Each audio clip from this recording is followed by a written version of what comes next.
नमस्कार, आप देख रहे हैं रियल क्राइम और मैं आपके साथ रंजीत नायक। उत्तर प्रदेश के लखनऊ राज्य में वजीरगंज थाने में एक परिवार रहा करता था, जिस परिवार का मुखिया पीसीएस अधिकारी लखनऊ में कार्यरत थे। उनका एक बेटी होती है जो कि सीजीएमयू मेडिकल कॉलेज में अपना मानसिकता इलाज करवाने जाती थी। 5 दिसंबर 2023 का दिन था और उसकी बेटी वही मेडिकल कॉलेज अपना इलाज के लिए जाती है। जिस डॉक्टर से इस लड़की का अपॉइंटमेंट होता है वो डॉक्टर थोड़ा लेट आने वाले थे। फिर वह लड़की सोचती है कि थोड़ा बाहर टहल लेता हूँ और वह अस्पताल से बाहर निकलती है और बाहर में एक चाय का टपरी होता है।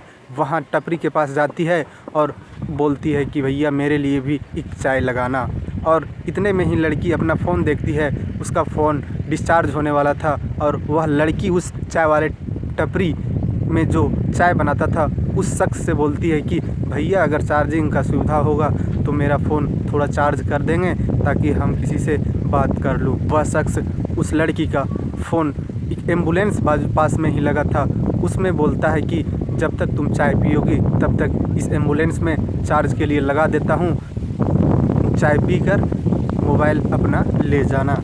लड़की को कोई एतराज़ नहीं होता और लड़की अपना फ़ोन उस चाय वाले को दे देती है। चाय वाले जाकर एम्बुलेंस में उसका फ़ोन को चार्ज के लिए लगा देता है। लड़की चाय पीती है और थोड़ा टाइम बैठती है।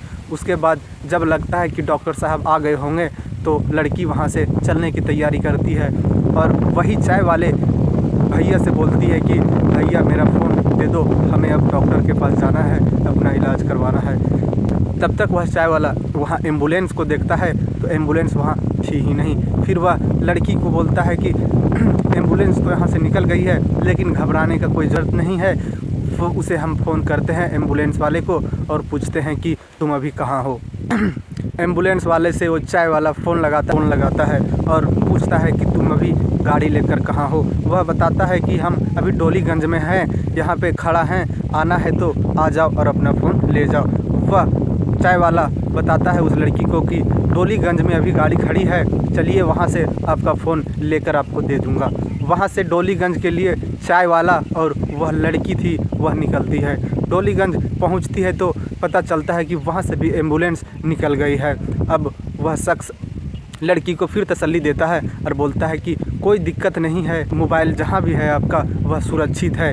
डोलीगंज में जब एम्बुलेंस नहीं मिलता तो वह जो चाय वाला शख्स था वह उस लड़की को तसल्ली दिलाता है कि तुम्हें टेंशन लेने की कोई भी ज़रूरत नहीं है, मोबाइल जहाँ भी है सुरक्षित है और बहुत जल्द ही तुम्हारा मोबाइल तुमको मिल जाएगा। और फिर वह चाय वाला शख्स एक वैगनार गाड़ी को बुलाता है और वैगनार में 2 शख्स और आते हैं। चाय वाला शख्स का नाम सत्यम होता है। वह एक वैगनार गाड़ी को बुलाता है और वैगनार गाड़ी में 2 शख्स और आते हैं। एक का नाम सलमान होता है और जो गाड़ी चला रहा था उस शख्स के नाम सुहेल होता है। दोनों शख्स गाड़ी लेकर आते हैं और सत्यम यहाँ था। ये तीनों बैठते हैं और उस लड़की को भी गाड़ी में बिठाते हैं और फिर एम्बुलेंस जहाँ गई थी वहाँ के लिए डोलीगंज से निकल जाते हैं। लेकिन जहाँ एम्बुलेंस अपना लोकेशन बताई थी वहाँ पहुँचने के बाद भी वहाँ गाड़ी नहीं मिलती, वहाँ से गाड़ी निकल जाती है। फिर इधर लड़की बेचैन हो रही थी और घबरा भी रही थी। इन तीनों शख्स अब लड़की को तसल्ली दिलाते हैं कि तुम्हारा फ़ोन को कुछ भी नहीं होगा और बहुत जल्द ही तुम्हारा फ़ोन तुम्हारे पास होगा। और फिर लड़की को भूख लग रहा था तो वो तीनों शख्स एक ढाबे में जाते हैं और इस लड़की को और खुद भी खाना खाते हैं। खाना खाने के बाद फिर से लड़की और ये तीनों शख्स गाड़ी में बैठते हैं और एम्बुलेंस के तलाश में निकल जाते हैं। जैसे वहाँ से गाड़ी कुछ दूर निकलती है, सारे कांच ऊपर की ओर कर लिया जाता है और तेज़ वॉल्यूम में साउंड बजाया जाता है और फिर इस लड़की के साथ इन तीनों शख्स शारीरिक संबंध बनाने की कोशिश करने लगते हैं। जैसे जैसे गाड़ी आगे बढ़ रही थी वैसे वैसे लड़की जी जान लगा के चिल्ला रही थी, लेकिन साउंड इतना तेज़ था और सारे कांच लगे हुए थे, किसी को इस लड़की का आवाज़ सुनाई नहीं दे रहा था। और फिर धीरे धीरे इन लोग काबू पाते हैं और लड़की के साथ तीनों लोग बारी बारी करके शारीरिक संबंध बनाते हैं और लड़की को करीबन 7 घंटा से 8 घंटा तक उसी हालत में चारों ओर घुमाते हैं और उस लड़की के साथ जब इन तीनों का मन भर जाता है तो लड़की को एक चौराहे पर उतार देता है। लड़की वहाँ से अपने सहेली के यहाँ चली जाती है और अपनी सहेली को यह सारी कहानी बताती है, लेकिन उसके सहेली बोलती है कि फैलाने से तुम्हारे ऊपर बहुत गंदा असर पड़ेगा, घर वालों का इज्जत खराब हो जाएंगे। लड़की भी कहीं न कहीं अपना मन को मार लेती है और फिर वहाँ से वह अपना घर चली जाती है।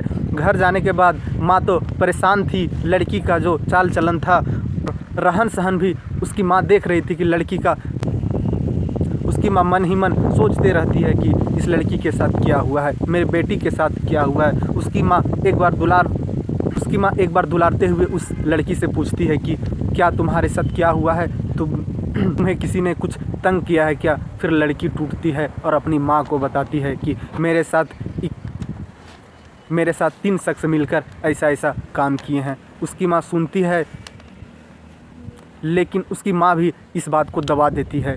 10 दिसंबर को उसकी माँ को हौसला बनता है और उसकी माँ और वह लड़की दोनों पुलिस स्टेशन जाते हैं और एक एफआईआर लिखवाते हैं। एफआईआर लिखवाने के बाद पुलिस इस मामले को गहराई से लेती है और सत्यम, सलमान और सुहेल को पकड़ लेती है।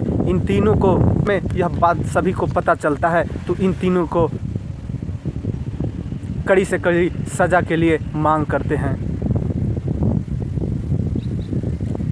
पूरे शहर वाले उस लड़की को हौसला दे रहे थे और इन तीनों को कड़ी से कड़ी सज़ा और कम से कम वक्त में सज़ा मिले, यही सारे शहर वालों का मांग था। कहानी से हमें यही सीख मिलता है कि कहीं भी अनजान जगह में अनजान शख्स के साथ किसी तरह के कोई भी ताल्लुकात करना कितना घातक हो सकता है। इसीलिए अपना सुरक्षा स्वयं करें। धन्यवाद। जय हिंद, जय भारत।